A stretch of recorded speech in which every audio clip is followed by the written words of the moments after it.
could help businesses integrate AI, because every business in the world will integrate AI at some point of the time. The new one which is like popping up is like AI governance officer.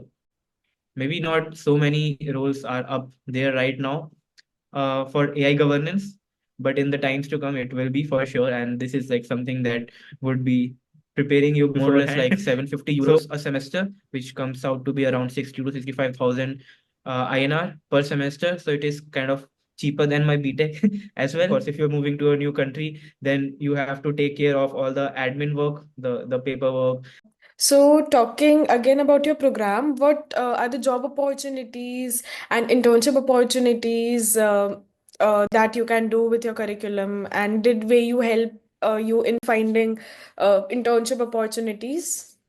Answering your first question, anything that is kind of like an integration of IT and business. So it could be having your own company, that is like always the case with any other program as well. But talking about the roles, predominantly I would say working as a product manager or a project manager. Even you can go into like IT governance officer roles, or like the new one which is like popping up is like AI governance officer.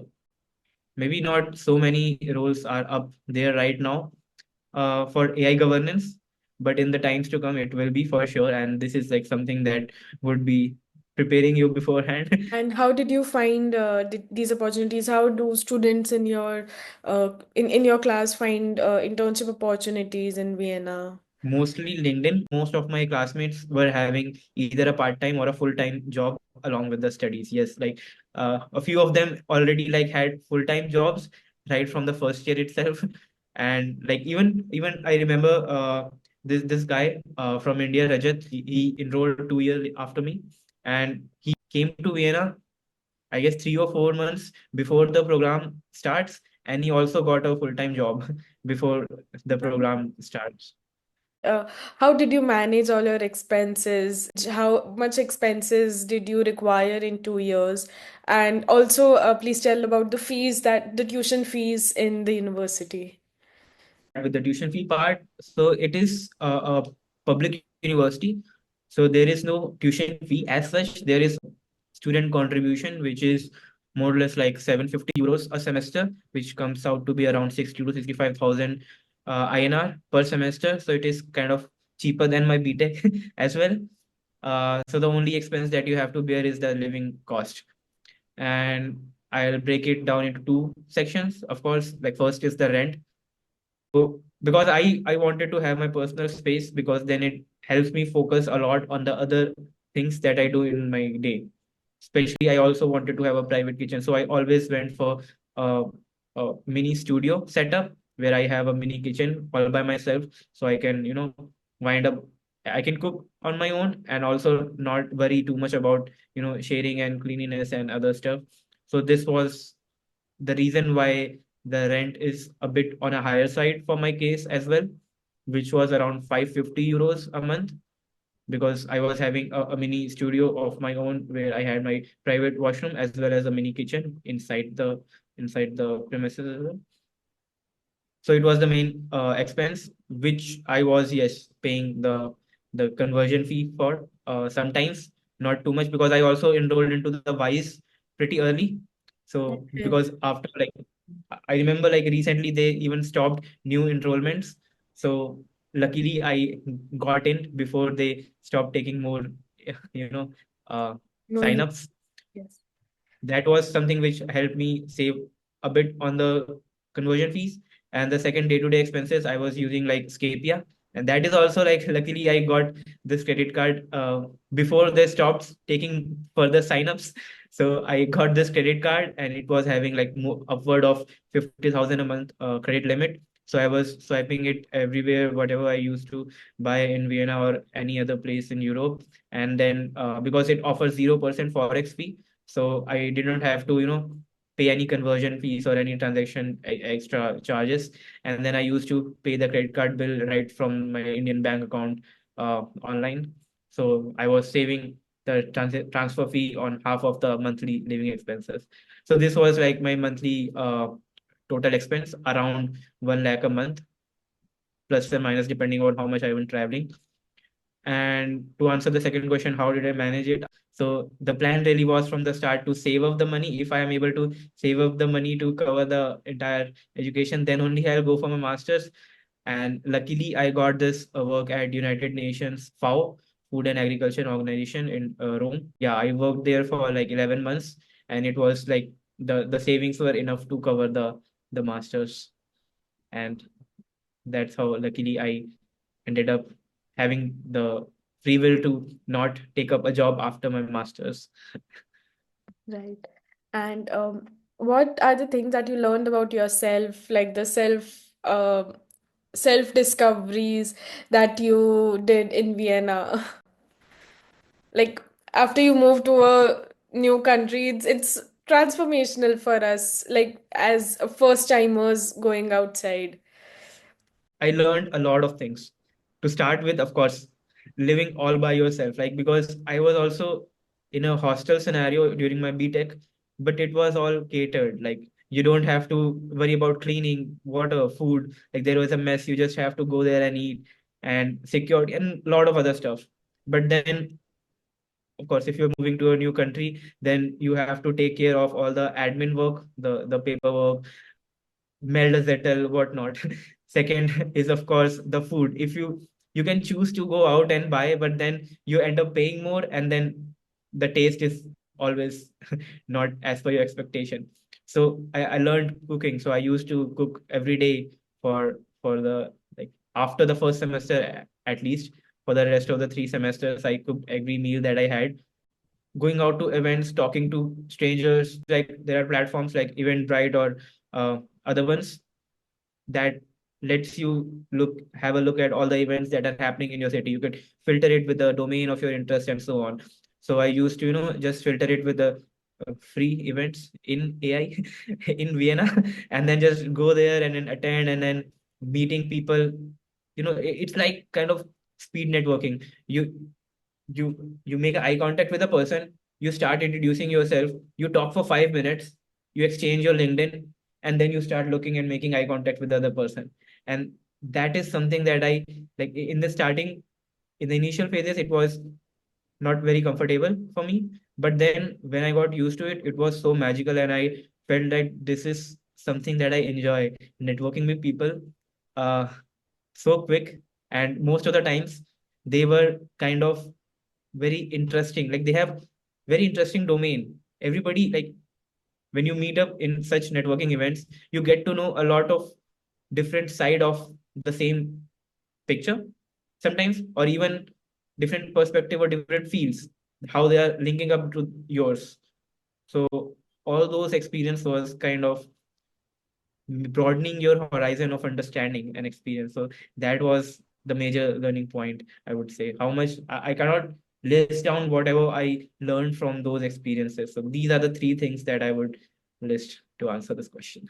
And if you were to give a piece of advice to your younger self going back in time, what would that be? Definitely, yeah. I would get two advices. First, start attending events as soon as possible, because I started attending in my third semester, and I Okay. kind of regretted that why didn't I start in the first semester itself. The first 3 to 4 events, you just Get it used just to takes this get system. used to it and understanding how it works. And then really the networking starts from the fifth or sixth event itself. So definitely go to events from first semester itself. Secondly, I would say, if you are good in tech, participate in hackathons. Like, I that is also something that I was not aware until the last like final months of my studies. Because when I got to know about this, like how what is the prize money in the hackathons and what is the level of submissions these people are doing, I felt so bad that why didn't I start in the first semester itself? Because you could be putting the same amount of effort that you are doing in your BTech projects, maybe, and still win thousands of euros in prize money. Yeah. So it is something that I feel that I lost the chance to in cash, really. Yeah. And Do you have some more tips in general for an international student moving to Vienna? Hmm. I would say that it all comes down to your purpose. Everything is purpose driven. If you know why you are doing what you're doing, then everything else will start falling into place. When you are really into something and you really know why you are doing it, you start observing and feeling that everybody around and everything around you is kind of supporting you. So that's my only advice. Like, you should be super clear on why you are doing it. If it is just for a job, then I would say it is not really important to have a master's in Europe to have a job, because I also had a job just after having my BTech from India. So it is not impossible. You should know why you are doing it. In my case, it was the curriculum. I really wanted to study those program from those professors and really have the understanding of what is the standard, what is the industry standard, and what is being taught to the top professionals out there. So I don't ever feel that I really don't know what these guys have studied in their universities. It really comes down to your purpose. And would you like to pitch about where you, especially with the amazing course that you have, would you like to tell people to apply to where you? Yeah. So I would say, if you are coming from a business background and then looking at this course curriculum, you are thinking that you will gain a lot of tech understanding, then I would say it is not the case. Like, if you want to have only a holistic understanding of the IT, not very deep, then this is a course for you. And if you are coming from a tech background and you want to have a business holistic understanding, then this is a course for you, definitely, because there are not a lot of highly technical modules in the course. So if you are having such expectation, that is not the case. But if you are like coming from a tech background and then want to transition into business side of things, then it is a perfect course for you. Because also stemming from the core nature of these two domains, if you want to get familiar with tech coming from a business background, it needs to have a higher effort. And yeah, but if you are new to the business concepts, it is not very difficult to understand and get used to it. So it's also the entry barrier. If you're coming from tech and want to transition into business, this is a course for you. The other way is not so much equated. You can tell about your AI agency because it is an interesting topic and audience would love to hear from you. Thanks. So we actually, I'll start with a small story so that you also know why we are doing what we are doing. So because I am coming from a strong technical background, I used to, develop full stack websites and mobile applications with Flutter for, small and medium businesses as a freelancer while I was doing my Like BTech. 20 So plus I developed projects. projects, and then I also worked as a Flutter application developer for United Nations for a year. And during all this time, I observed that there are a lot of inefficiencies from technical facilitation point of view in the business operations.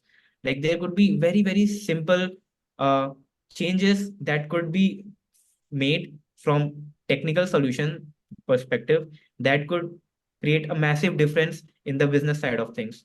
So that was what motivated me for to go for this business masters. But now coming to this AI story, so we started with the AI blogs when ChatGPT search volume on Google was running up by 3000% month on month, and there were like no blogs around it. So we thought, like, why not write blogs and guides on how to leverage AI, the free ChatGPT, for different use cases. But the rapid advancements in AI, like whatever we was writing 2 months back, was getting irrelevant today. Because of irrelevancy, we had to shut it down. In the side, we started with this AI tools. The idea was that a lot of people were building, one use case tool with a subscription model. So being a developer myself, I thought, why not have a dashboard of AI tools?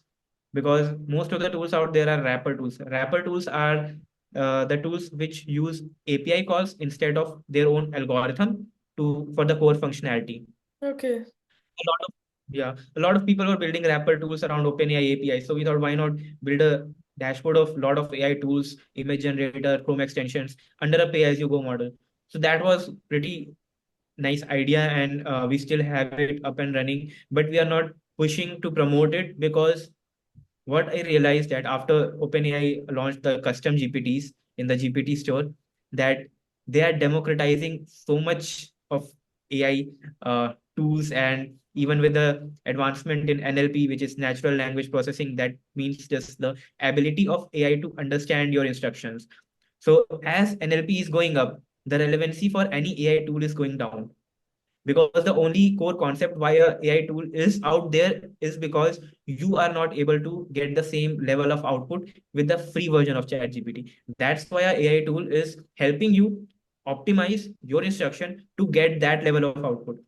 But as the NLP will go up, and even with bland instructions, you are able to achieve good outputs, then you won't be using any AI tools. So that's what I think. I may be wrong, but in most of the cases, I thought this would be the case. So it will be very, very difficult to sustain a AI tool B2C thing for like in the next 4 to 5 years to come. And now combining all my expertise into understanding tech and business, why not do a B2B agency operation where I could help businesses integrate AI, because every business in the world will integrate AI at some point of the time. So why not get into it early so that you have like good amount of presence when they start making the decision of adopting it.